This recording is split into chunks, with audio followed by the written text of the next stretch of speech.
العيال وابوهم عايزين يحلوا وما عنديش غير جزر في التلاجة. يا ماما بتعملي ايه؟ جزر ايه؟ بنقولك عايزين نحلي، بتقشري جزر ليه؟ وانا بقى عمالة اقشر في الجزر ومش معبرة حد فيهم. انا واثقة في الحلو اللي هعمله بالجزر. غلبانين ما يعرفوش صينية ستي الشهيرة. تعالى اقولك ازاي باستخدام الجزر تعملي اروع الحلويات في 10 دقايق بس. قبل ما نبتدي الفيديو فضلا شجعيني بأجمل لايك وشاركي الفيديو لو عجبك مع أصحابك. يلا نسمي بالله ونصلي على رسول الله. اللهم صل وسلم وبارك على سيدنا محمد وعلى آله وصحبه وسلم. وبعد ما قشرت الجزر ونضفته قطعته كده كله في حلة واحدة. تقريبا كده كمية الجزر اللي معايا حوالي كيلو. أهم حاجة بس وانتي بتقطعي الجزر قطعيه لحلقات سمكها يكون وسط عشان الجزر يستوي معاكي بسرعة. هحط بقى على الجزر حوالي 3 كوبايات من السكر باستخدام مج الشاي العادي. الحلويات دي بتاخد كمية سكر كتيرة، وخلي بالك دي كمية السكر اللي هستخدمها طول الوصفة، مش هزود سكر تاني غير في المرحلة دي. يبقى لازم تتأكدي ان الجزر خد معايا كمية كويسة من السكر. وطبعا الجزر الايام دي مسكر والموسم بتاعه وبجد لذيذ قوي. كمان اديت عصير ليمونة واحدة بس كده ورفعت الجزر على النار. زودت كمان نص كوباية من المية وشغلت النار، وهسيب بقى الجزر يستوي في السكر والليمون لغاية اما الجزر يستوي تماما ويدوب.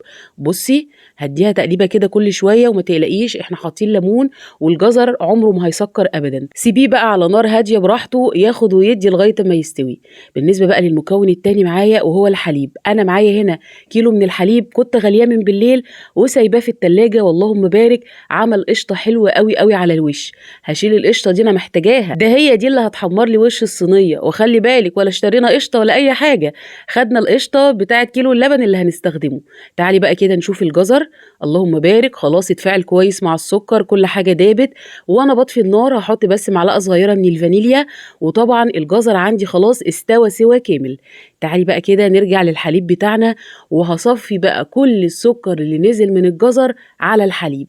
يعني النهارده انا هعمل بشاميل، صينيه جزر بالبشاميل خطيره.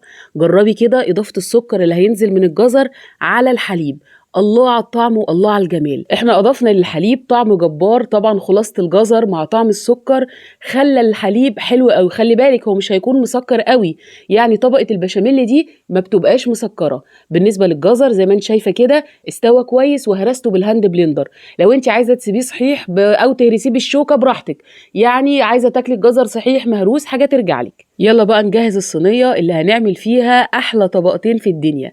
هحط دلوقتي كده دهنة حلوة من السمنة في البايركس، اي صينية عندك ألمونيا بايركس اي حاجة.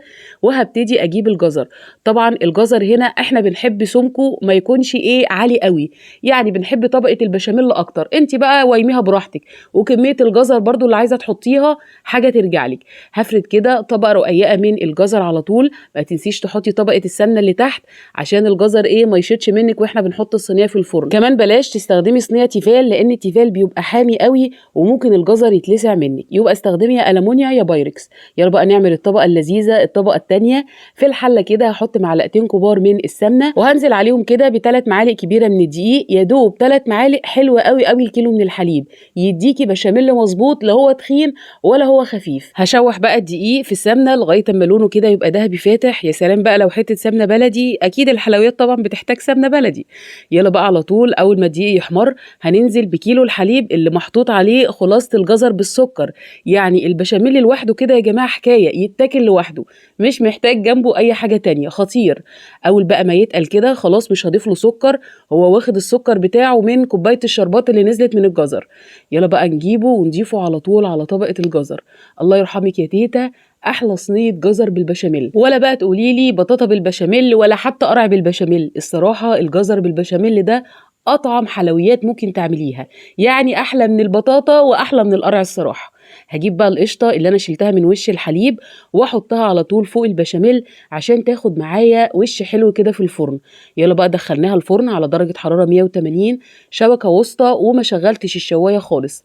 لو انت الفرن عندك من فوق ضعيف شغلي الشوايه تاخد لون، بس انا ما شغلتهاش. بصي بقى الجمال، انا سبتها بس تهدى نص ساعه. احنا بنحب ناكلها وهي دافيه الصراحه، وهي بتتاكل ساقعه بس احنا في الشتاء فايه بنحب ناكلها دافيه، يكون لسه البشاميل كده سايح ودايب وبتبقى لذيذه لاقصى درجه. اللهم بارك. أنا كنت عمّالة أقطّع وأغرف في الطُباق، يا ولاد ادّوني طبق طيب، ادّوني طبق أصوّر. يعني بقيت أحُط في الأطباق واللهم بارك الطُباق تجري، حاجة تحفة، يا جماعة الريحة تحفة، الطعم تحفة، يعني طبقة الجزر مسكّرة، البشاميل دلعة، يعني الاتنين عاملين mix رهيب مع بعض. بُصّي بقى، تعالي بقى خلاص لقيت طبق أصوّر بيه. تحفة يا جماعة، بألف هنا وشفا، بشاميل كريمي، طعم جزر مضبوط، إن شاء الله تجرّبيها وتعجبِك. أم ريانة بقى تستاهل منِّك دعوة حلوة والّا لأ؟ حبايب قلبي باحبكم في الله، كان معاكِ شيماء محمد، والسلام عليكم ورحمة الله.